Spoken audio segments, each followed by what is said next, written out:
எப்படியும் ஒரு கேஸை வாங்கி கொடுத்துருவீங்க போல இருக்குது.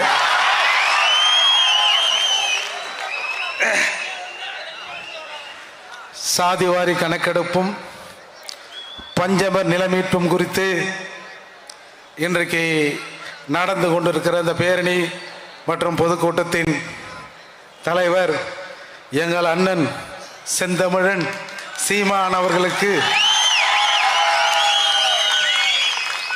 நன்றி தான் சொல்ல முடியும். நான் இந்த கூட்டத்திற்கு வருகிற போது, ஏன்னா பஞ்சமி நில பிரச்சனைங்கிறது முதல்ல என் வீட்டில இருந்து ஸ்டார்ட் பண்ண பிரச்சனை. அது நான் அதுக்கான தரவுகளோடு வந்தேன். ஏன்னா டேட்டு வாரியா என்ன நிலங்கள் எல்லாம் எப்படி எடுக்கப்பட்டது என்பதை இன்று வெளி உலகுக்கு சொல்லணும் அப்படின்னு வந்தேன். வருகிற போதே என் தம்பி அர்ஜுன் பாஸ்கர் சொன்னா, என்ன இன்னைக்கு ஏதோ கூட்டத்தில் ஏதோ தகராறு வருமாமே நீ பேசும்போது. டேய், ஈரோடு கூட்டத்திலிருந்து அண்ணன் சீமானோடு நான் பேசிக் கொண்டிருக்கிறேன். தமிழர்கள் அடங்காதவன் செந்தமிழன் சீமான், பறையர்களில் அடங்காதவன், பறையர்களில் அடங்காதவன் இந்த மூர்த்தி. இந்த மூர்த்தி இன்று உயிரோடு இருக்கிறேன் என்று சொன்னால் என்னுடைய பாதுகாப்பை நானே உறுதி செய்து கொள்வேன். கூடுதலாக இன்னும் இந்த பறையர் சமூகத்தில் சில இளைஞர்கள் பறையர் இன உணர்வோடு இருக்கிறார்கள். அதனால தான் இந்த மூர்த்தி இன்னைக்கு உயிரோடு இருக்கிறேன். நான் இந்த போலீஸ் எல்லாம் நம்ப மாட்டேன். மேலவளவுக்கு அஞ்சலி செலுத்த போனேன். தென்மண்டல டிஐஜி பொன்னின்னு நினைக்கிறேன், அவங்க தலைமையில ஒரு பெரும் போலீஸ் படை என்னை அழைத்து கொண்டு மேலவளவுக்கு போகிறது. அதாவது எல்லாரும் ஒரு டைம்ல அஞ்சலி செலுத்துவாங்க. நான் முதலாக அஞ்சலி செலுத்த வேண்டும். அதிலே நான் ஒரு கோரிக்கை வைக்க வேண்டும் என்று நினைத்தேன். அது என்ன கோரிக்கை என்று சொன்னால், ஒரு சமூகத்திலே ஒருவர் இருக்கிறார். அவருடைய மனைவிக்கு இந்த அரசாங்கம் கலைஞர் கருணாநிதி அவர்கள் எம்பி சீட்டு கொடுத்து இணையமைச்சர் ஆக்கினார். எங்கள் சமூகத்தில் ரோட்ல ஒரு 7 பேர் செத்தான். இவன் புருஷன் ரோட்ல தானே செத்தான், நீ சாலை பணியார வேலை செய்யுமா அப்படின்னு ரோட்லயே நிக்க வச்சார் கருணாநிதி. இந்த உண்மை எனக்கு லேட்டா தெரிஞ்சது. நான் போனேன். அப்போ தென்மண்டல டிஐஜி தலைமையில என்னை அழைத்துக் கொண்டு ஒரு பெரும் படை போகுது. அந்த படை சொல்லுது, வேண்டாங்க திரும்பி போயிடுங்க. கொஞ்சம் பேர் ஒரு மாதிரியா இருக்கிறாங்க, ஒரு 50 பேர், வேண்டாங்க. ஒரே சமூகத்துக்குள்ள ஒருத்தனை கூட்டும் போய் உன்னால பாதுகாப்பா கூட்டும் வர முடியலையான்னு அதிகாரிகள் எங்களை சொல்லுவாங்க, வேண்டாங்க. இல்லைங்க நான் போய் தாங்க தீருவேன், நான் பார்த்துக்கிறேங்க என் பாதுகாப்பை. இல்லைன்னு சொல்லி அப்புறம் நீங்க மீறி போனால் உன்னை கைது செய்து விடுவேன் அப்படின்னு சொன்னாங்க. சரி, அப்புறம் போனா அப்புறம் கூட வரவங்களாம் எத்தனை போய் கல்யாண மண்டபத்தில் உட்கார வச்சு சோரகாரம் வாங்கி கொடுத்து திருப்பி எதுக்கு அரசாங்கத்துக்கு செலவு வைக்கணும், ஏன்னா நம்ம ஸ்டாலினுக்கு நம்ம செலவு வைக்க கூடாது அப்படின்னு சொல்லிட்டு நாங்க திரும்பி வந்துட்டோம். அண்ணன் திருமாறன் அவர்களுக்கு தெரியும். மறுநாள் காலை நான் இந்த மூர்த்தி பறையர் கக்கன் அவர்களின் பேரன் சரஸ்குமார், ரெண்டே பேர், ஒரு இனோவா கார், ஒரு ஓட்டுநர், நேராக மதுரையிலிருந்து வண்டி நேராக மேலாவளவு போச்சு. போய் அந்த மேலாவளவு முருகேசன் அவர்கள் அந்த நினைவிடத்தில் அஞ்சலி செலுத்திட்டு திரும்பி ஒரு 2 நிமிஷம் இருக்காது நான் வரேன். டிஎஸ்பி ஃபோன் பண்றாரு, ஏய் எங்கப்பா இருக்கிறீங்க, சரசுக்கு எங்கப்பா இருக்கிறீங்க, என்ன வேலை செய்றீங்க தெரியுதா, எதனா ஒன்று ஆச்சுன்னா யார் பதில் சொல்லுது, யாரும் பதில் சொல்ல வேணாம், நேற்று நீங்க போலீஸ் என்ன பதில் சொன்னீங்களோ அந்த பதிலையே சொல்லுங்க, எங்க பாதுகாப்பை நாங்க பார்த்துக்கிறோம் அப்படின்னு சொல்லிட்டு வந்தேன். அண்ணன் பல சிறைக்கு போயிருப்பாரு. நான் பார்க்காத சிறை இல்லை. ஏன்னா கோயம்புத்தூர்ல இந்த காலத்தில் சிறைக்குள்ள செல்ல அடிச்சிட்டான்னா ஒரு பல்லா தருவான், ஒரு சட்டி, சின்ன சட்டி. என் வீட்டில் கக்கூஸ் எப்படி தெரியுமா இருக்கும். நான் ஒரு காவல்துறை அதிகாரியின் மகன். என் தாத்தா அந்த காலத்தில் 5வது படிச்ச ஒரு காரணையில். எங்க அப்பா சொல்லுவார், எனக்கு கூட தான் பறையர் உணர்வு இருக்கு, ஆனா இந்த பையன் எதுக்கு பறையாமறேன்னு சொல்லி தெரியறான்னு தெரியலையே, நல்லா தானே வளர்த்தேன், நல்ல சொகுசா தானே இருந்தான் அப்படின்னு சொல்லுவார். அப்பேற்பட்ட நான் கோயம்புத்தூர் சிறை லாக்கப் 6 மணிக்கு உள்ள பூட்டிட்டான்னா 1க்கு வந்தாலும் சரி 2க்கு வந்தாலும் சரி அந்த பல்லாவில் தான் போகணும். ஒரு ரூம்ல ஒரு 7-8 பேர் இருப்போம். இதெல்லாம் கடந்து தாண்டா வந்திருக்கிறோம். இன்னைக்கு ஒரு பிரபல கராத்தே வீரர் ஒருவர் பாவம் மரணப்படுக்கையில் இருக்கிறார். ஒரு பிரச்சனை வந்தது. எல்லா டிவிகளும் ஏர்போர்ட் மூர்த்தியை வலை வீசுகிறோம், ஏர்போர்ட் மூர்த்தி தேடப்படுகிறார் அப்படின்னா. என்னடா தேடுறீங்க? நான் இங்கே தானே இருக்கிறேன். அன்னைக்கு தாத்தாவோட பிறந்த நாள் எல்லாம் சுற்றி அன்னைக்கு ரெட்டமலை சீனிவாசன் மணிமண்டபத்திற்கு வருபவர்களுக்கெல்லாம் மாட்டுக்கறி தரப்படும்னு ஒரு அறிவிப்பை வெளியிட்டு இருந்தேன். போலீஸ் சுற்றி ஒரு 50-100 பேர் என்னையே சுற்றி நிற்கிறாங்க. நான் திரும்பி வீட்டுக்கு வருகிற போது எனக்கு ஒரு ஃபோன் வந்து, ஏப்பா உன்னை சன் டிவியில் தேடுறாங்களாமே, நீ எங்கப்பா இருக்கிறியோ? போலீஸ் கூட தானே இவ்வளோ நேரம் இருந்தேன். அப்புறம் யார் என்ன தேடுறதுன்னா, இல்லை சன் டிவி நியூஸ் பாரு, எல்லா டிவிலையும் ஓடுது, எம்என் நடராஜனை கைது பண்ணிட்டாங்க, ஏர்போர்ட் மூர்த்தியை வலை வீசி தேடுறாங்க அப்படின்னாங்க. அதுக்கப்புறம் அந்த பிரச்சனை என்னன்னா, 10 பெல்ட் கராத்தே பெல்ட் என்னென்னவோ செய்வார். ஏர்போர்ட் மூர்த்தி என்னை வலுக்கட்டாயமாக அழைத்து கொண்டு போனார், என்னை தாக்கினார் என்பதுதான் புகார். என்ன கேட்டான், ஏய் அவன் 10 பெல்ட் பிளாக் பெல்ட்ன்றான், அதுங்கிறான் இதுங்கிறான், என்னடா இது? இல்லைங்க தோழர், அவங்கெல்லாம் ஸ்டேஜி, கேமரா, ரெஃப்ரி இதெல்லாம் வச்சே தான் சண்டை போடுவாங்க. நாங்கள் அப்படி இல்லை, நாங்கள் அதால நாங்கள் எப்பவுமே எல்லாத்தையும் செய்வோம் அப்படின்னு சொன்னேன். இதை ஏன் சொல்கிறேன் என்று சொன்னால், இத்தனை கூட்டங்கள் அண்ணன் சீமானம் ஏர்போர்ட் மூர்த்தியும் பேசி ஒருத்தன் கூட ஒரு கல் ஏரியல, ஒரு முட்டை ஏரியல, ஒரு 4 பேர் இன்னும் கோஷம் போலனா இன்னமும் நாங்கள் சரியா பேசுறேன்னு அர்த்தம். அதால் இப்போ விஷயத்துக்கு வர, இப்போ ஏன் சாதிவாரி கணக்கெடுப்பை எடுப்பதற்கு சீமான் அவர்கள் தலைமையிலே ஒரு கூட்டம் கூட்டினால் என்ன பிரச்சனை? நாம் தமிழர் மட்டும் கேட்டா பிரச்சனை இல்லை. மூர்த்தி பறையர் பேரவை சார்பா எங்களை கணக்கெடுங்கன்னு சொன்னா பிரச்சனை இல்லை. அண்ணன் திருமாரஞ்சி அவர் சமூகத்தின் சார்பாக கேட்டா பரவாயில்ல. ஆர்வம் இன்னைக்கு வந்திருக்கிற நம்ம நாடார் பேரவை இவங்க எல்லாம் தனித்தனியா கேட்டா கருணாநிதி ஸ்டாலின் அவர்களுக்கு பிரச்சனையே இல்லை. இவர்கள் எல்லோரையும் கூட்டி வைத்து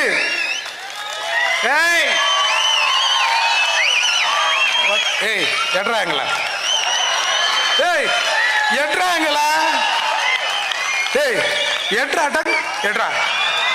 எடு என்னடா கதை விடுற?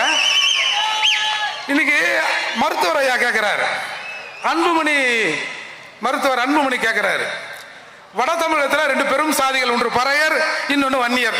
பறையர் சமூகத்திலிருந்து மூர்த்தியாரே என்னடா டேய் என்னடா என்ன? மருத்துவர் வன்னியர் சமூகம் கேட்குது, என்ன கொஞ்சம் எண்ணுங்க எண்ணத்துல உங்களுக்கு என்னப்பா பிரச்சனை? அதுதான் இந்த கூட்டத்துக்கான சிக்கல். அவங்க நடத்தினா தனித்தனியா நீ கேட்டுக்கோ, ஒன்னா மட்டும் சேர்ந்து நின்று கேட்டுறாத. ஏன்னா நீ ஒன்னா இருக்க கூடாதுன்னு தான் நானே இங்க இருக்கிறேன். நீ எல்லாம் ஒன்னா இட்டா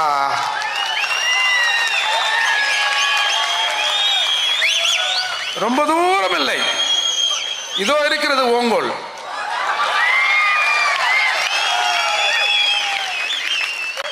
இந்த பஞ்சமி விஷயம்ங்கிறது இன்றைக்கு என் தங்கையின் கணவரும் என் அண்ணனும் எங்க கழனியில் அண்ணன் மாலை போட்டார், அது பக்கத்தில் ஒரு ரைஸ் மில் இருக்கும், அந்த ரைஸ் மில்லில் ஏறு உழுதுன்னு இருக்கிறான் 2 பேரும். அப்போ அன்றைக்கு என் அத்தை மகன் அவர், அதாவது இந்த பஞ்சமி நில விவகாரத்தை கையில் எடுத்து போராடி கொண்டிருக்கிற தீபன் சக்கரவர்த்தியின் தம்பி அவர். 2 பேரும் வெறும் ஜட்டியோட ஏறு உழுதுன்னு இருக்கிறான். ஒருத்தன் ஒரு 25 ஏக்கர் வாங்கியதா சொல்லி வரப்பு போட்டுனே வரான். சரி, அந்த முண்டம் அவன் மாமல்லபுர பள்ளியில் ஒரு ஓவிய ஆசிரியர், அவன் திமுக காரன், அவன் ஒரு புரோக்கர். மன்னிக்கணும், புரோக்கர்னா நீங்கள் வேற எதுவும் நினைச்சிடாதீங்க, லேண்ட் புரோக்கர். ஏன்னா எல்லாமே வில்லங்கமாகவே இருக்குது இன்னைக்கு வார்த்தை, லேண்ட் புரோக்கர். அவன் ஒன்று என்னோட அத்தை பிள்ளையும் எங்கள் அண்ணனும் உழுதுட்டு போன பிறகு நைட்டில் போட்டுருந்தா கூட பரவாயில்ல, பகல்லையே வரப்ப போடுறான். இவன் 2 பேரும் நான் கையில் ஊழ்ந்துனுக்கிறேன், ஏன் கையில் நீ வரப்ப போடுற, யாரா நீ அப்படின்னு. நான் இந்த மாதிரி திமுக, நீ எந்த காவாக இருந்தா என்னடான்னு அடி பிச்சு எடுத்துடுறானுவோம். 2 பேரும் சேர்ந்து அவனுங்க சும்மா அரைக்கறி 1 கிலோ மாட்டுக்கிற தின்றவன்லாம் இல்லை. எங்கள் தாத்தாவுக்கு 5 அண்ணன் தம்பிங்க. அப்படியே வீட்டு வாசலில் ஒரு பெரிய குழி தோண்டி இருக்குமா, பெரிய அடுப்பு இருக்குமா, அணையா விளக்காய் அதில் மாட்டுக்கறி வெந்து கொண்டே இருக்குமா. அப்பேற்பட்ட பரம்பரை நாங்கள். வச்சான் வெளுத்தான் 2 பேரையும் அந்த வாத்தியார. உடனே ஜெகதீசன் ஒரு எஸ்ஐ அன்றைக்கி மாம்பழப்புறம் காவல் நிலையத்தில் இருந்தவர் 2 பேரையும் கூட்டும் போய், அப்புறம் இவன் பைக் எடுத்துன்னு போய் கம்ப்ளைண்ட் கொடுத்த 2 பேரையும் கூட்டும் போய் ஜட்டி கூட அவுத்துட்டு வெளுத்து வாங்கிட்டானுவோம். என்னடா இது, நம்ம தாத்தா லேண்டு நம்ம உழுதுன்னு இருக்கிறோம், எவனோ ஒருத்தன் வந்து அவன் லேண்டுங்கிறான், மார்வாடிங்கிறான். என்னன்னு அன்னைக்கு தான் இந்த விவகாரத்தை தோண்டி எடுக்கிறான். எங்கடா நம்ம தாத்தா இந்த பக்கம் 40 ஏக்கர் வச்சிருந்தேன், அது இதுன்னு வரேன் 5ஆம் கிளாஸ் படிச்ச மனுஷன், எங்கடான்னு அந்த ரெக்கார்டு எல்லாத்தையும் தேடி பார்க்கிற போதுதான் காரணையிலே கிட்டத்தட்ட 633 ஏக்கர் நிலங்கள், பஞ்சம் நிலங்கள் வேறு ஒருத்தன் பேர்ல மாற்றப்பட்டிருக்கு. சரி, அது குறித்தான விஷயங்கள் நடந்து அதுக்கப்புறம் தான் அந்த 94 அக்டோபர் அந்த 4ஆம் நாள் நினைக்கிறேன் ஒரு பஞ்சமி நிலமீட்பு போராட்டம்னு 7 ஊரும் போராட்டம்னு காரணியில் நடத்தப்பட்டது. அது யாருன்னா எங்கள் மாமா கருப்பன் ஐஏஎஸ், ஜெயகரன் ஜோசப் போன்ற கிறிஸ்தவ நிறுவனங்கள் எல்லாம் 2-3 நிறுவனங்கள்லாம் சேர்ந்து ஒரு 7 ஊரும் போராட்டத்தை நடத்தினார்கள். அந்த 7 ஊரும் போராட்டத்தில் ஒரு 4.5 ஏக்கர் நிலம் மீட்கப்பட்டது. சரி, நிலத்தை மீட்டிட்டோம், ஒரு பயலும் வரமாட்டான்னு எல்லாரும் வீட்டுக்கு வந்துட்டோம். ஒரு 6 மணிக்கு காவல்துறை அந்த அரபாடு மண்லோடு வண்டியில் கொண்டாந்து அம்பேத்கர் சிலை முன்னாடி இப்படி நிறுத்தி அந்த சிலையை உடைத்து கொண்டு போயிட்டாங்க. அப்போ கொண்டு போனோடனே அது பெரிய பிரச்சனை ஆகுது. ஏன்னா நாங்கள் அம்பேத்கர் எங்களுக்கு உயிர் இல்லை, அதால்.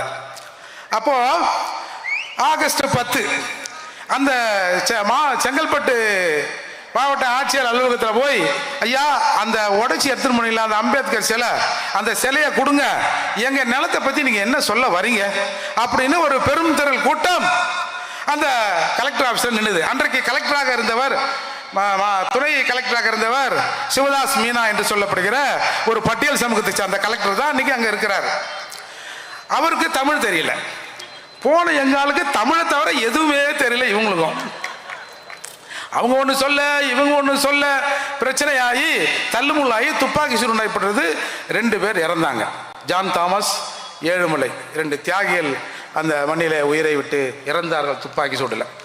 அதுக்கப்புறம் மூர்த்தி அண்ணன் 1994-95 வாக்கில் ஒரு மிகப்பெரிய பேரணியை கிட்டத்தட்ட 1 லட்சம் பேர் சென்னையிலே கலந்து கொண்டு சென்னையை உழுக்கினார் எங்க பூவை மூர்த்தியார். அதுக்கப்புறம் இந்த பஞ்சமில்ல விஷயம் அங்கொன்னுமா இங்கொன்னுமா எரிந்து கொண்டு இருந்தது. இன்னைக்கு இந்த மனுஷன் வந்து இந்த நாடு நல்லா இந்த சீமானுக்கு பிடிக்கலையா என்னன்னு தெரியல. இந்த ஸ்டாலின் அவர்களை கொஞ்சம் நிம்மதியா தூங்க விடக்கூடாதா? ஏன் என்ன எதனா போன ஜென்மத்தில் எதனா பகையா? ஏதாவது சொல்லுங்க.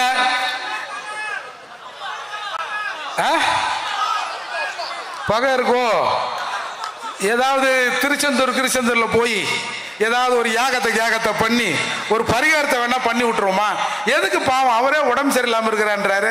அந்த மனுஷனை இந்த மாதிரி தூங்க விடாம பண்ணா நல்லா இருப்பாரா? செந்தமிழ் நல்லா இருக்குதா இது? எனவே இப்படி பூவை மூர்த்தியாருக்கு பிறகு இந்த பிரச்சனையை யார் கையில் எடுத்தது என்று சொன்னால் செந்தமன் சீமான் எடுக்கிறார். செந்தமன் சீமான் எடுத்தார் என்பதை விட நாங்கள் இங்கிருந்து பாபர் மசூதி கட்டுறதுக்கு போவோம் ட்ரெயின்ல. டிசம்பர் 6 என்னது அம்பேத்கர் நினைவு நாள், அப்புறம் ஏதோ இஸ்லாமியர் சம்பந்தப்பட்டது ஏதோ ஒரு நாள், அதை கூட கொடுத்துட்டோம். இங்கிருந்து போவோம். பாய்மார்களுக்கு நாங்கள் கோயில் கட்டி தரோம். இங்கே 633 ஏக்கர் 12 லட்சம் ஏக்கர் வந்து இந்த நாட்டில் கிடக்குது. அதை கேட்கறதுக்கு ஒன்றும் இல்லை. போனோம் மசூதியை கட்டுறதுக்கு. இப்படியெல்லாம் இருந்து கொண்டிருந்த போது ஒரு பறையர் சமூக மக்களின் ஒரு ஆதித்தமிழர்களின் விஷயத்தை மீதி தமிழர்களை வைத்து பேச வச்சார் தெரியுமா? அதுதான்டா இங்க சிக்கல். எங்கள் நிலத்தை நாங்கள் கேட்கலாம், நாங்கள் அழலாம், நாங்கள் நெருப்பிலே தீயிட்டு எங்களை கொளுத்திக் கொள்ளலாம். ஆனால் இந்த பஞ்சமி நிலத்தை மீட்டு அரசே கொடு அப்படின்னு எந்த ஊர் தமிழர்களும் சொல்லிவிடக் கூடாது. ஒரு பறையனுக்காக, ஒரு ஆதி தமிழருக்காக தமிழகத்தில் இருக்கிற மற்ற தமிழ் சமூகங்கள் எல்லாம் ஒன்று சேர்ந்து வந்து நிற்குது இல்ல? வரலாற்றில் எங்கேயாவது காட்டுங்க. இல்ல இந்தியாவில்,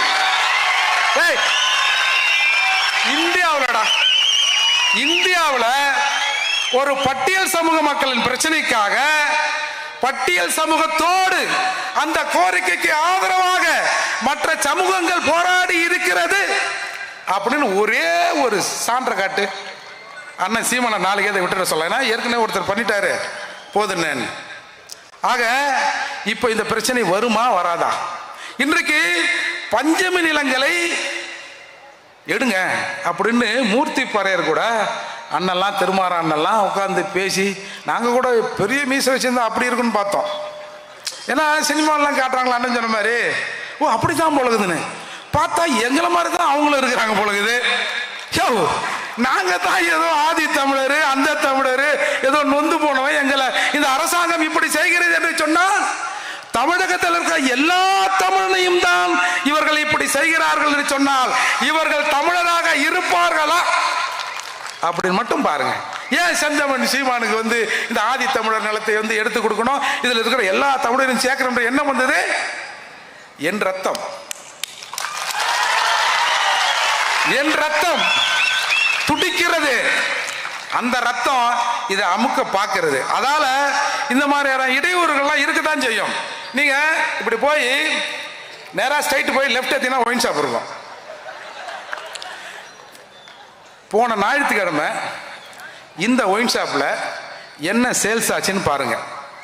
இந்த ஞாயிற்றுக்கிழமை இந்த ஒயின் ஷாப்ல என்ன சேல்ஸ் ஆகுதுன்னு பாருங்க. டேய், ஒரே ஒரு 1000 ரூபாய் அதிகமாக இருந்தா அண்ணனை இதோட ஒயின் ஷாப் பக்கத்தில் கூட்டமே போடாதீங்கண்ணே அப்படின்னு சொல்லிடலாம். ஆனா நீ அங்க கொஞ்சம் வியாபாரத்தை ஏத்தி இருந்தீங்கன்னா அண்ணனுக்கு பர்மிஷன் கொடுப்பாங்க. பரவாயில்ல, டாஸ்மாக் வியாபாரத்தை சீமான் ஏத்துகிறார், நம்முடைய வருமானத்தை சீமான் ஏத்துகிறார் அப்படின்னு கொடுப்பாங்க. இப்ப நீங்க எல்லாம் இப்படி இருந்தீங்கன்னா எப்படி? நான் அண்ணன் கூட கேட்டேன், கொஞ்சம் சைஸா போட்டு பார்ப்போம். ஏன்னா கூட்டத்தை எப்படின்னா 10 மணிக்கு முடிப்பீங்களா 9:30 முடிப்பீங்களா? ஏன்னா உங்களுக்கு தெரியும்ல எல்லா கூட்டமும் எப்பா எழுந்து போறான் பார் சீக்கிரம் முடிங்க 9 ஆயிடுச்சு அப்படின்னு பல திராவிட கூட்டங்களில் பேசுவது நாம் கேள்விப்பட்டு இருக்கிறோம் அல்லவா? அண்ணன் சொன்னார், இல்லை நான் 10 மணிக்கு தானே முடிப்பேன். ஏன்னா 10க்கானே? ஆமாண்ணே 10க்கு தானே முடிப்பேன் அப்படின்னு சொன்னார்ல. அப்படி நீங்க அரசாங்கத்தோட ஒத்துழைக்கலன்னா உங்களுக்கு எப்படி அரசாங்கம் ஒத்துழைக்கும்? இது என்ன நியாயம் இது? அதால் இன்றைக்கு இந்த பஞ்சமி நில விஷயங்கிறது அரசாங்கத்துக்கு ஒரு பெரும் பிரச்சனையா இருக்கு. நான் என்ன சொல்றேன், இந்த 12 லட்சம் ஏக்கர் கலெக்டர் கொடுத்தாரு, இதெல்லாம் உங்களுக்கு தெரியும். இப்போ சீமான் இந்த போராட்டத்தை எடுத்த உடனே சிலர் பேச, ஆமா சீமான் பெரிய இவரு, இந்த போராட்டத்தை எடுத்த உடனே மறுநாள் இந்த நிலத்தெல்லாம் கவர்மெண்ட் கொடுத்துரும், அப்படி கொடுத்துற போகுது அப்படின்னு சொல்றான். கொடுக்க வேண்டாம். இந்த போராட்டத்தின் வெற்றி எதுல தெரியுமா இருக்கு? திரும்ப திரும்ப எங்க நிலத்தை நாங்க எடுக்க கூட மாட்டோம்டா, எங்களுக்காக, தமிழகத்திலே இருக்கிற பட்டியல் சமூக மக்களுக்காக, தமிழகத்திலே இருக்கிற ஊர் தெரு தமிழர்கள், யாரும் தப்பா அடிச்சுக்கலாம், சொல்லி பழக்கமாச்சு ஊர் தெரு தமிழர்கள்னு, என்னுடைய சக தமிழர்கள் எனக்காக வந்து தோல் கொடுக்குறான்ல, போதுண்டா, நிலமாவது மயிராகுது. நான்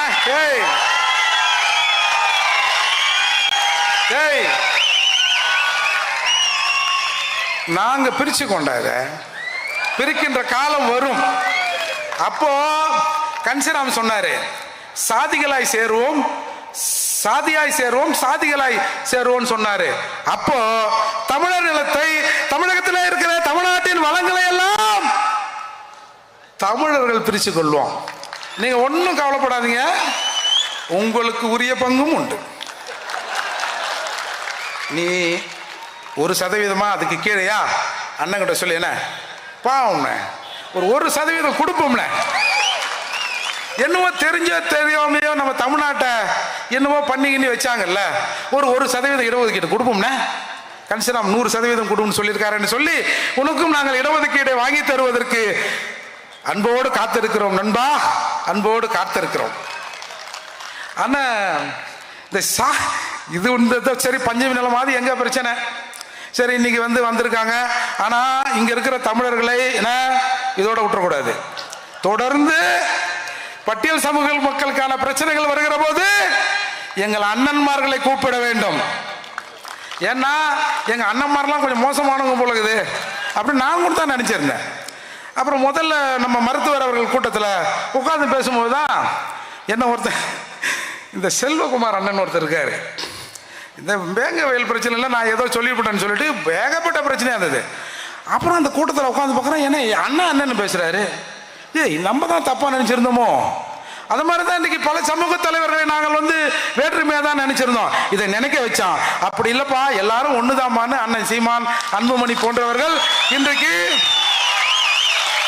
நிறுத்தியிருக்காங்கல்ல. இப்போ சாதிவாரி கணக்கெடுப்பு அது என்ன சொல்கிறாங்க, ஏங்க எங்ககிட்ட இல்லைங்க அந்த அதிகாரம். ஏன் இல்லைங்க அது செல்லாதுங்க. செல்லுதோ செல்லுதையா, குடியா நாங்கள் பார்த்துக்கிறோம், கீஞ்சிருந்தா ஒட்ட வச்சு கூட நாங்கள் செல்ல வச்சுக்கிறோம் அப்படின்னா, இல்லை நாம் ஏன் சாதிவாரி கணக்கெடுப்பை எடுக்க வேண்டும்? உண்மையிலே அது நம்முடைய அப்பாவுக்கு எங்க அப்பா படித்தவர், இந்த அப்பா விவரம் இல்லாதவர்.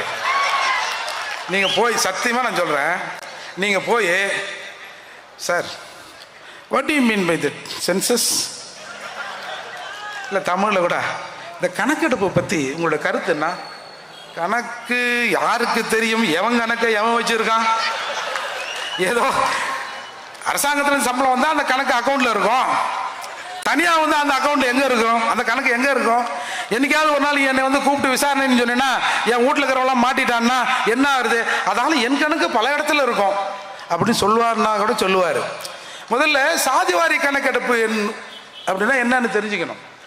ஒவ்வொரு முறை மக்கள் தொகை கணக்கெடுக்கிற போது இந்த தமிழ்நாட்டில் எல்லாரையும் தலை எண்ணுவான்.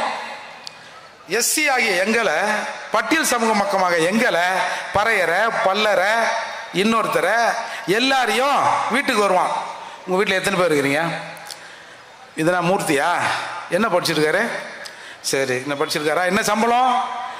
வீட்டில் எத்தனை பேர் படிச்சிருக்கான்? வீட்டில் டிவி இருக்கா? எத்தனை இன்ச்சு டிவி? கார் இருக்கா? பைக் இருக்கா? ஆண்டு வருமானம் எவ்வளோ? அப்படியா? வேற யாராவது இன்கம் சோர்ஸ் எதனாவது இருக்கா? பிஸ்னஸ் ஏதாவது பண்ணுறீங்களா? சரி, இவ்வளோதானா? உங்கள் அசெட் என்ன? இதெல்லாம் கணக்கு பண்ணி போயிடுவான். பக்கத்து வீட்டில் ஒரு வன்னியரோ, ஒரு தேவரோ, வேற யாரோ நாடாரோ யாராவது இருந்தால் அவங்க வீட்டில் எத்தனை பேர் இருக்காங்க அப்படின்னு எண்ணிங்கன்னு போயிடுவான். இதுதான் மக்கள் தொகை கணக்கெடுப்பு. சாதிவாரி கணக்கெடுப்பு சென்சஸ் ஸ்டேட்டஸ், அது சென்சஸ் இது ஸ்டேட்டஸ். இதெல்லாம் நம்ம தலைவருக்கு தெரியாது. என்னன்னா, என்ன என்றாங்கல்ல, என்ன கணக்கு பண்றாங்கல்ல, மூர்த்தி என்ன படிச்சிருக்க, உனக்கு என்ன வருமானம், உன் வீட்டில் என்ன கார் இருக்குதா, டிவி இருக்குதா, 2 பொண்டாட்டிக்குதா, எதையாவது கேட்கிறாம்ல. அத மாதிரி எல்லா சமூகத்துக்காரனையும் அந்த ஸ்டேட்டஸை எடுப்பாங்க. எடுத்து இது ஏன் எடுக்கிறான்? இந்த சாதிவாரி கணக்கெடுப்பிற்கு நீதிமன்றங்கள் எல்லாம் ஒரு காலத்தில் எதிராக இருந்தது. இன்றைக்கு நீதிமன்றமே சொல்லிடுச்சு, ஏம்பா 1ஆம் கிளாஸ்ல எடுத்த சட்டையை கூட்டாத 10ஆம் கிளாஸ்ல போட சொல்லுங்களேன், சரியா இருக்குமா? வயிறு பிதுங்கி நிற்குது பார் அப்படின்னு நீதிமன்றம் சொல்லிடுச்சு. ஏன்னா இந்த கடைசியாக தமிழகத்தில் எடுக்கப்பட்ட சாதிவாரி கணக்கெடுப்பு என்பது 1931 எடுத்திருக்காயா. எல்லாரும் எப்படி இருக்கான் அப்படின்னு பார்த்து 1931 எடுக்கப்பட்டு இன்றைக்கு இடஒதுக்கீடு நடைமுறைப்படுத்தப்படுகிறது என்று சொன்னால் அது அந்த 1931 தான். இன்னைக்கு எவ்வளவு பேர் கூடியிருப்பான், எவ்வளவு பேர் குறைஞ்சிருப்பான்ல. ஆகவே நீதிமன்றங்கள் ஒரு பார்வையை சொல்லியது, இந்த சாதிவாரி கணக்கெடுப்பை நீங்க எடுங்க, எடுத்தாதான் இந்த இடஒதுக்கீடு கடைசி வரை போகிறதா போலையான்னு தெரியும். எனவே சாதிவாரி கணக்கெடுப்பை எடியா இந்த இடஒதுக்கீட்டில் மாத்தணுமா மாத்தக்கூடாதா அப்படின்னு நாம ஒரு ஸ்டடி பண்ணணும்னு ஒரு கருத்துக்கு நீதிமன்றம் வந்தது. அதன் அடிப்படையில் தான் தமிழகத்தில் இருக்கிற எல்லா சாதி சமய மக்களும், என்னுடைய அன்பு சகோதரர்கள் எல்லோரும் எப்படி இருக்கிறாங்கன்னு இப்ப கணக்கெடுப்பு எடுத்தா அடுத்த 10 வருஷத்துல நான்லாம் முன்னேறா பின்னாடியே இருக்கணும் அப்படியே தாங்க இருக்கணும் அப்படின்னு அரசாங்கம் என் மீதான ஒரு கவனத்தை செலுத்துவதற்கு ஒரு வாய்ப்பு இருக்கும். எனவே இவனுக்கு இடஒதுக்கீடு 10 தான், பத்தலையா, தேவையா, தேவையில்லையா அப்படின்னு தெரியாம 1931 எடுத்த கணக்கெடுப்பை வைத்துக் கொண்டு இங்க கதை விடுறான். அதால சாதிவாரி கணக்கெடுப்பை எடுத்துக்கலான்னு பீகாருக்கு நீதிமன்றம் அனுமதி வழங்கியது. நம்முடைய தமிழக முதல்வர் சொல்கிறார், பீகாரில் நான் தான் சொன்னல ஏற்கனவே அப்பாவுக்கு ஒன்றும் தெரியாதுன்னு, சட்டமன்றத்தில் சொல்கிறார், பீகாரில் எடுத்த சாதிவாரி கணக்கெடுப்பு செல்லாது அப்படின்னு நீங்க சொல்லிட்டாங்க.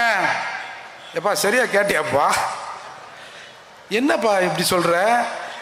பீகாரில் சாதிவாரி கணக்கெடுப்பு 99.9% மக்களை எண்ணிவிட்டோம் என்று இடஒதுக்கீட்டை சில அட்ஜஸ்ட்மெண்ட் செஞ்சாங்க. அதைத்தான் நீதிமன்றம் அந்த உரிமை உனக்கு இல்லை அப்படின்னு சொல்லிச்சு. எனவே இங்க பீகார், கர்நாடகா, ஒரிசா, ஆந்திரா, தெலுங்கானா, ராஜஸ்தான், லாட்டரி நினைக்காதீங்க, சத்தீஸ்கர் இவெல்லாம் செஞ்சு முடிச்சுட்டான். நீங்க ஒன்று தெரிஞ்சுங்க, இந்தியாவில் இருக்கிற எல்லா மாநிலங்களிலும் எதிர்கட்சிக்காரன் அந்த மண்ணின் மைந்தனாக இருப்பான், அந்த ஊர்காரனாக இருப்பான். ஆளுங்கட்சி அந்த ஊர் அந்த மாநிலத்தை சேர்ந்தவராக தான் இருப்பான். இங்கே மட்டும்தான் மாறி மாறி மாறி மாறி வருது. இந்த மாறுதல்ல, இந்த மாறுதலை நிறுத்துவதற்குத்தான் செந்தமிழன் சீமான் வருகிறார். யாரும் தமிழகத்திலே வாழலாம், ஆளுகிற அந்த தகுதி, அந்த உரிமை தமிழனுக்கு மட்டும்தான் இருக்கிறது என்பதன் அடிப்படையில் இன்றைக்கு வந்திருக்காங்க. அதால கலவரங்கள் வர வேண்டும். மூர்த்தி பேசக்கூடாது. சீமான்னா ரொம்ப ஓவரா பேசுறாரு, வந்தாலே விட அப்படின்னு சீமான் பேசுகிற போது 4 முட்டை அடிங்கப்பா, மூர்த்தி பேசுகிற போது 4 கோஷமாவது போடுங்கய்யா. குறைஞ்சபட்சம் இன்றைக்கு பட்டியல் சமூக மக்களின் கடைசி இறுதி போராட்டம் என்ன தெரியுமா? வயிறு வலிக்க கத்துவோம், வீர வணக்கத்தை போடுவோம். எப்பா மாப்பிள்ளடி வயிறு வலிக்குதுரா, கண்ணு கலங்குதுரா, கடை எந்த பக்கம்டா அப்படின்னு சொல்லிட்டு போராட்டத்தை நிறைவு செய்து போய்விடுவோம். அப்படி இருந்த நிலையில் இன்றைக்கு உங்களுக்காக நாங்கள் இருக்கிறோம், இங்கே இருக்கிற தமிழ் சமூகங்கள் இருக்குது என்று அண்ணன் ஒரு வழிகாட்டி இருக்கிறார். இதை இந்த பட்டியல் சமூக மக்கள், பட்டியல் சமூகம் என்றைக்கும் மறக்காது. நாங்கள் ஏதாவது என்றைக்காவது ஒருத்தர் ஒரு உதவி செஞ்சா கூட இந்த சமூகம் அவர்கள் பின்னால் நிற்கும். இன்றைக்கு இத்தகைய ஒரு மாபெரும் உதவியை செய்திருக்கிற செந்தமிழன் சீமான் அவர்களையும் இந்த கூட்டத்திற்கு வந்து எங்கள் கோரிக்கைக்கு, அதான் முக்கியம், இந்த பட்டியல் சமூக மக்களின் கோரிக்கைக்கு ஆதரவு அளித்து இந்நேரம் இங்கே முழங்கிக் கொண்டிருக்கிற என்னுடைய அத்தனை தமிழ் சகோதரருக்கும் என் மனமார்ந்த நன்றி. அதனால இந்த தமிழர்களில் அடங்காத சீமானையும் பறையர்களில் அடங்காத மூர்த்தியையும் தயவு செய்து விட்டுறாதீங்க. விட்டீங்கன்னா உங்களை இல்லைங்க, அரசாங்கத்தை சொல்றேங்க, எதிரிகளை சொல்றேன், விட்டுறாதீங்கயா. ஏன்னா திராவிட கட்சிகள் சேரிக்கு எதிரானவை, திராவிட கட்சிகள் சேரிக்கு எதிரானவை, அதிலும் திமுக சேரியின் நிரந்தர எதிரி. ஒவ்வொரு தாழ்த்தப்பட்டவரையும் கருணாநிதிக்கு எதிராக திருப்ப வேண்டிய காலகட்டம் இது. கருணாநிதியின் சாம்பலம் சேரிக்கு எதிராக இருக்கும். என்னது? கருணாநிதியின் சாம்பலம் சேரிக்கு எதிராக இருக்கும் என்று எங்க அண்ணன் திருமாவளவன் மேடையெல்லாம் பேசுவாரு.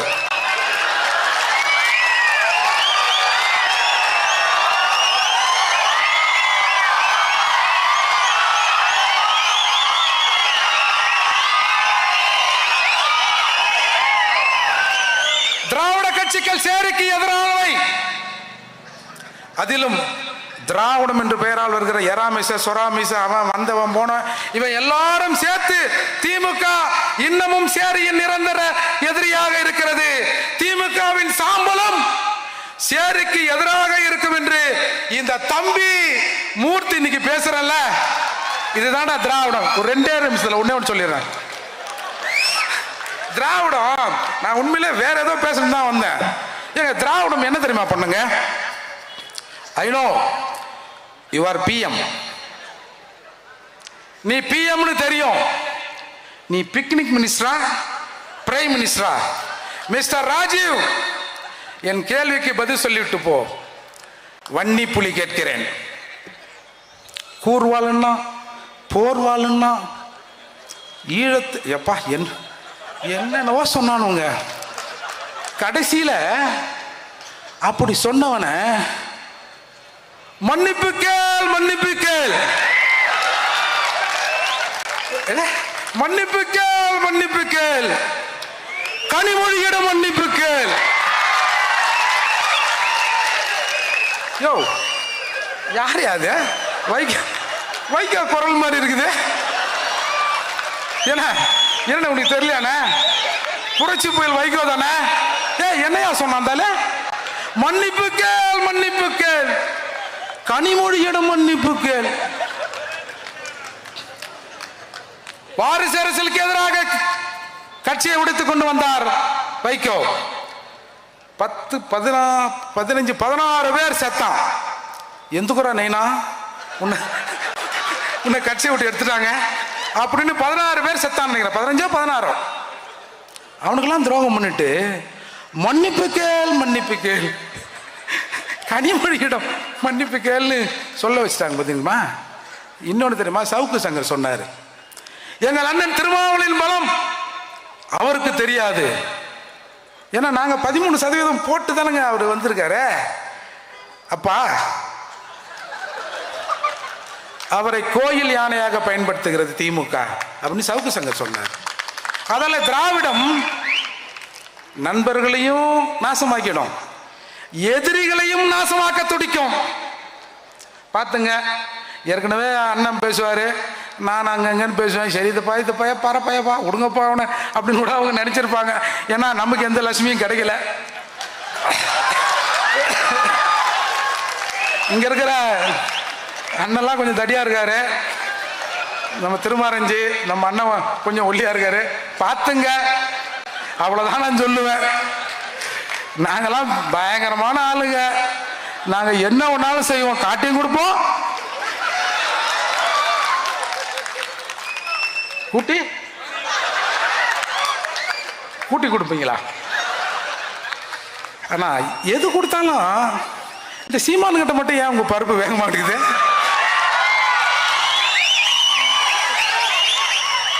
எதனா ஒன்று சொன்ன ஆமாடா, ஆமா என்ன இப்போ என்ன, ஆமா ஆமா என்ன என்ன என்ன ஆமா ஆமா என்ன அது ஆமாடா ஆமாடா ஆமாடா.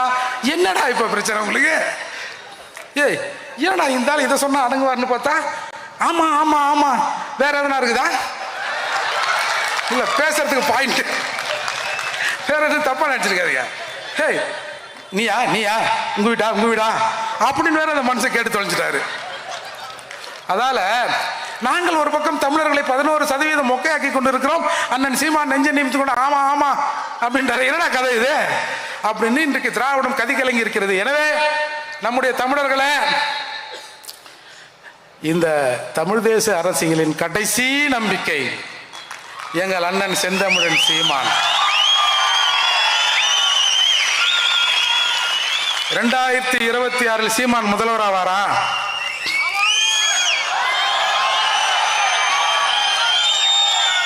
என்ன கேட்டா எங்க அப்பா என்ன நினைக்கிறாரு, ஓ இந்த சீமான் ஆவறாரோ இல்லையோ நம்மளும் ஆக விட மாட்டான் பொழுது.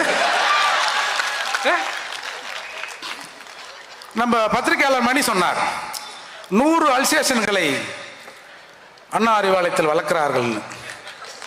ஏண்டா இவ்வளோ பேர் வச்சு நம்ம கிட்ட ஒரு ஆட்சியை சீமான் கொள்ளையடிச்சு ஒன்று அந்த ஆள் வச்சு பாரால வேற யாருக்காவது கொடுத்து வரான்னு தெரியலையே. எப்படியோ நம்ம கிட்ட இந்த ஆட்சி அதிகாரத்தை சீமான் விடமாட்டார் என்பதன் அடிப்படையில் தான் இன்றைக்கு சீமான் மீது ஏகப்பட்ட அலிகேஷன் வைக்க. என்ன வேணாலும் சொல்லிடா, ஆமாடா ஆமா ஆமா. இன்னைக்கு கூட நான் ஞாயிற்றுக்கிழமைனா ஒரு 1.5 கிலோ மாட்டுக்கறி சாப்பிடுவேன். எவ்வளோ? 1.5 கிலோ ஒரு ஆளா. ஆமா அப்படித்தான் இருப்போம். என்னப்பா என்னடா என்னடா என்ன யாரா நீங்க? முதல் கல்ல ஏறி பார்ப்போம். ஒரு யோகியா நாம இதை பேசக்கூடாது தான் பார்த்தோம். இதை பேசக்கூடாதுன்னு என்னை ஒருத்தன் வந்து ஃபோன் பண்ணி என்ன சாதி அரசியல் பேசுறேன்னா அதை சொல்லிடலான்னு பார்க்குறேன். ஒரு 2 நிமிஷத்துல ஒரு பேரை சொல்லி என்கிட்ட சொல்றான். தெரியுமா? நான் தெரியலையேங்க. தெரியாதா? ஆமா ஆமா யூடியூப்ல பார்த்துருக்கேன். நேர்லையும் வருவாங்க. எனக்கு இன்ட்ரெஸ்ட் இல்லைங்க. என்ன சொல்ற? ஐயா எனக்கு இன்ட்ரெஸ்ட் இல்லை. என்ன சாதி அரசியல் பண்றீங்க? இல்லை உன்னை வச்சு அந்த அரசியலா பண்ண சொல்றேன் என்ன அப்படின்னு சொன்னேன். அதால நாங்கள் இதுக்கப்புறம் நீ நாங்கள் செஞ்ச போய் செய்யலையோப்பா நீ சொல்றியா? ஆமா இப்போ என்னடா? ஆமா ஆமாடா ஆமாடா ஆமாடா ஆமா என்னப்போ அப்படின்னு சொன்ன பிறகு இப்போ என்னடா பண்றதுன்னு ஒன்றும் புரியல அவனுங்களுக்கு. அதால தான் இந்த மாதிரி தமிழருக்கு முறை கூடினான்னா எதையாவது கல் அடிக்கிறேன், பாட்டில் விட்றேன், ஒரு கோஷம் போட போகிறேன், கல் அடிக்க போகிறேன். டேய் இதெல்லாம் கடந்து தாண்டா வந்திருக்கிறோம். ஒன்று தமிழனில் சீமானை கொன்னுடுங்க, பறையெல்லாம் மூர்த்தியாக கொன்னுடுங்க. உங்களுக்கு எந்த பிரச்சனையும் இருக்கா சாமி, அதை செஞ்சிருங்க. ஆனால் அதை செய்யறது அவ்வளோ சுலபம் இல்லை சாமி. ராசா தப்பா மட்டும் வந்துடுறாரு ராசா. கத்தி வெட்டாது ராஜா, துப்பாக்கி சுடாது ராஜா, வச்சுக்கணும் தான் ராஜா சுடணும். பல துப்பாக்கியில் வைத்து கொண்டிருந்த போதே சிறைக்கு வரவங்களாம் சாவறான். துப்பாக்கி வெடிக்காது ராசா, துப்பாக்கி வச்சுக்கிறவன் தான் வெடிப்பா ராசா. ஆதலால் தமிழர்களே தயவு செய்து திரும்ப திரும்ப கெஞ்சி கேட்டுக்கிற செந்தமிழின் சீமானின் கரத்தை வலுப்படுத்த வேண்டும். அது காலத்தின் கட்டாயம். வெயிலில் எப்படி தர்பீஸ் பழம் உடல் சூட்டை தணிக்க தர்பீஸை கொடுக்கிறதோ, ஏன் மழை காலத்தில் கொடுக்காம வெய்ய காலத்தில் கொடுக்கிறதோ, அதை போல காலம் பெற்று தந்த செந்தமிழன் சீமான் தமிழ் தேசியத்தின் தவப்புதல்வன் எங்கள் அண்ணன் செந்தமிழன் சீமானின் கருத்தை வலுப்படுத்துங்கள். நீங்க ஓட்டு போடுறீங்களோ அது ரெண்டாவது. மற்றவங்க இந்த மாதிரி ஒரு ஆள் வந்து சொல்றாருயா தமிழ்நாட்டை தமிழன் தான் ஆளணும்னு, நம்மள வேற ஒருத்தன் ஆள்றானான்ற கருத்தையாவது தமிழகத்திலே இங்க இருக்கிற தமிழர்கள் விதையுங்கள். அது ஒரு நாள் ஒவ்வொரு விதையும் செந்தமன் சீமான் சீமான் சீமான் என்று மரமான தமிழகத்திலே முளைத்து நிற்கும். நன்றி, வணக்கம். எங்கள் தமிழ் தேசிய பேராசன் தமிழ் தேசிய பேரியக்கத்தின் தலைவர் ஐயா மணியரசன் அவர்கள்.